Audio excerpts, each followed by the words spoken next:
مشہور جاسوسی novel inspector Jamshed series لکھنے والے اشتیاق احمد کی اپنی زندگی کی کہانی کیسی ہے؟ آئیے جان لیتے ہیں ہمارے نمائندے خرم سعید سے۔ جرم کتنا ہی پیچیدہ ہو، مجرم کتنا ہی چالاک ہو، حالات کیسے ہی خطرناک ہوں، انسپیکٹر جمشید سے بچنا ناممکن تھا۔ محمود فاروق فرزانہ انسپیکٹر جمشید کے ذہین، بہادر اور سعادت مند بچے جو مشکل صورتحال اور مشکل محاوروں دونوں سے بآسانی نمٹ لیتے تھے۔ تو یہ جاسوسی ناولوں کے کردار، لیکن پاکستان کی ایک نئی نسل انہی کے ساتھ ساتھ بڑی ہوئی۔ سب سے زیادہ فرزانہ، کیونکہ وہ ایک ساری جتنی لڑکیاں ان کو ایک دیتی ہے موٹیویشن۔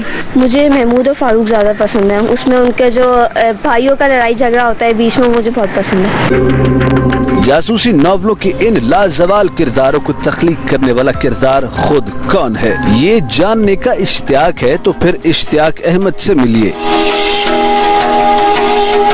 اپنے ناولوں میں کاری کو دنیا جہان کی سیر کرانے والے خود جنگ کے علاقے پنڈی محلہ میں رہتے ہیں۔ 788 ناولوں کی کہانی لکھنے والے اپنی کہانی کچھ یوں سناتے ہیں۔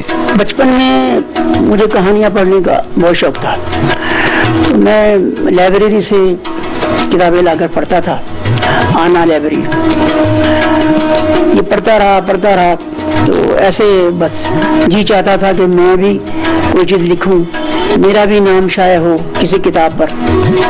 اشتیاق احمد ہمیشہ اپنی کہانی کو ایک ڈرامائی موڑ پر روکتے تھے اور پڑھنے والے کا سسپینس کے مارے برا حال ہو جاتا۔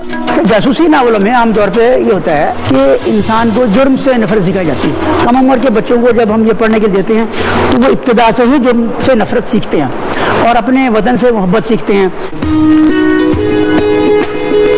یہ وہ جگہ ہے جہاں ان کے ناولوں کے کرداروں نے جنم لیا۔ ناولوں کے کردار انسپیکٹر جمشید اور انسپیکٹر کامران مرزا آج بھی انسپیکٹر ہی ہیں، لیکن ناولوں میں ان سے متاثر ہونے والا ایک لڑکا غلام رسول زاہد پولیس میں بھرتی ہوا اور ترقی کرتا کرتا DIG کے عہدے تک پہنچ گیا۔ میں نے اشتیاق صاحب سے ملاقات ہوئی تو میں نے کہا جی کہ آپ یا تو آپ کے والد صاحب پولیس میں تھے یا آپ نے پولیس کو بڑے قریب سے کس طرح دیکھا ہے۔ لیکن مجھے بڑی حیرت ہوئی جب انہوں نے بتایا کہ میرا کوئی عزیز پولیس میں نہیں ہے۔ زمانے نے چال بدلی، کتاب پڑھنے کی روایت میں بھی جدت آ گئی، لیکن 800 کہانیاں لکھنے والے نے ریٹائرمنٹ لے لی ہے۔ 40 سال سے لکھتے لکھتے یہ ہاتھ بوڑھے ہو گئے، حالانکہ ان کا مشہور کردار انسپیکٹر جمشید آج بھی جوان ہے۔ خرم سعید، ایکسپریس نیوز، جھنگ۔